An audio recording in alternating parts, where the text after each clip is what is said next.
Hi friends, I'm Wendy, Irene, founder of GiveLoveCreateHappiness.com. Thanks for joining me.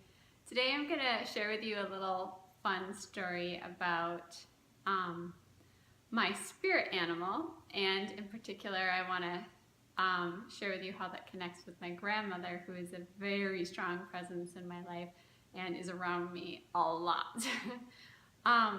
In fact, just the other day I was hooking up my phone to the Bluetooth in my new car, and it's unbelievable because I'm just hooking it up, trying to get it so like I can voice dial or whatever, and the song Blue Christmas by Merle Haggard comes on, and I have no idea how she does it because I wasn't trying to play music or anything.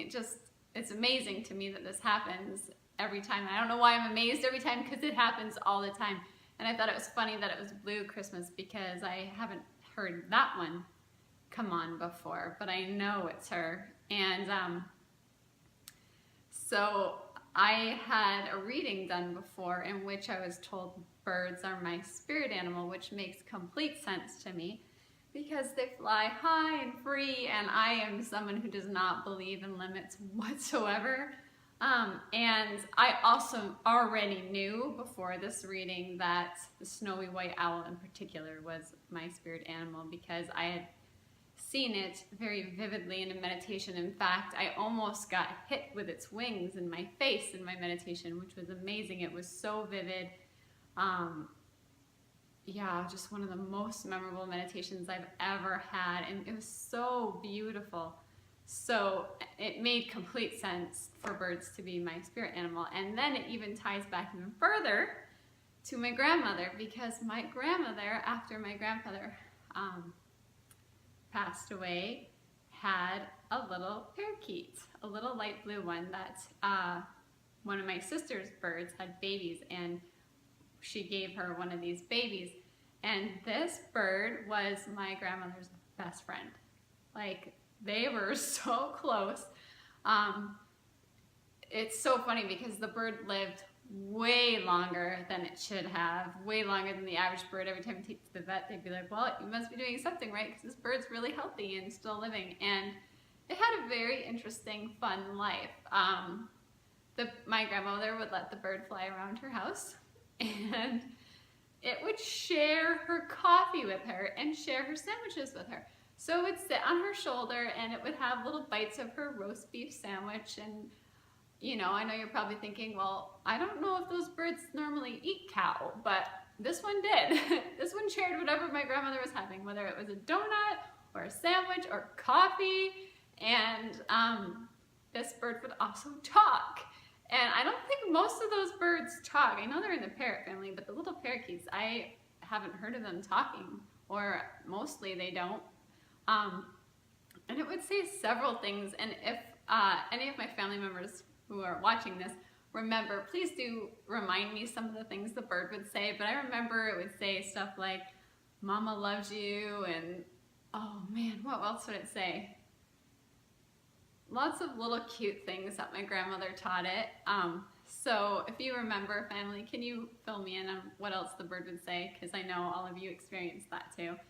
And my uncle, who is a really amazing artist himself, who does great things with wood, made this, this might sound morbid, but I think it's a beautiful thing, made this little tiny coffin for the bird ahead of time because my grandmother was so worried that the bird would outlive her, and she did not want that to happen. You know why? Because she knew that none of us would be able to take care of the bird the way that she did. So she was wanting her bird to die before she did, and we all knew that they were so connected that if that happened, it wouldn't be long after that my grandmother passed away. And that's exactly what happened. Her bird passed away, and very shortly after she did. So I just want you to be open to the fact that we have spirit animals, and maybe you could go into your meditations and start asking the questions. Maybe eventually your spirit animal will be revealed to you, or if you already know your spirit animal or some of your spirit animals, please do share with me what they are. I would love to hear your stories about it, and how they connect with your life. It's so funny. I never would have imagined back when my grandmother had the bird that I would also have birds as my spirit animal, because I wasn't thinking in that way. I wasn't open the way that I am now. But as I look back on my life, there are all this thread of grace that goes through my life, and it just goes to show me that there were signs all along, even when I was a child, like my favorite New York City ballet being A Midsummer's Night, and it's all about elementals and fairies, and I had no idea at the time I was going to become a fairyologist or, you know, go outside and talk to them. I didn't know any of that, but it's really common for a lot of people who have experienced past life death from being psychic, like for example being burned in a past life, to let go or mostly forget a lot of their psychic abilities as children because of the huge fear that comes with that. And I have a really actually neat story walking myself through that fear that I will share with you one time. Not only does the experience that I had in a past life connect to that fear, it also showed me other things in my life that are connected to that, that I sometimes act in a certain way, and I know it's coming from that. But that's for another day, so you'll have to come back if you want to hear more.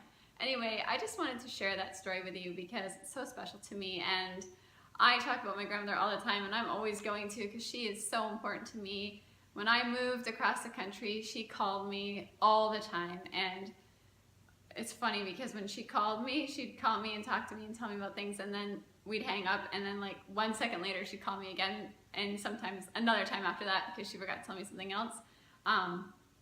It was normal. So normally if she called me, it was going to be 2 or 3 times in a row, and sometimes I do that too because I just get excited and I want to share things and I forget some of them and then I call back. So anyway, I get a lot of things from her, and I'm really grateful for that, and I really just wanted to share that personal story with you because I really wanted to encourage you to figure out what animals are you connected to, because the more that you feel connected to your spirit animals, the more connected to this earth you feel, and the more of us that do that, the better we're going to treat our planet and be in awe of it like I think we should be. Thanks for joining me, friends. If you like this video, please do like it, share it, and subscribe to this YouTube channel for more videos to come. And come over to givelovecreatehappiness.com and sign up for email updates. I hope you have a good rest of your week.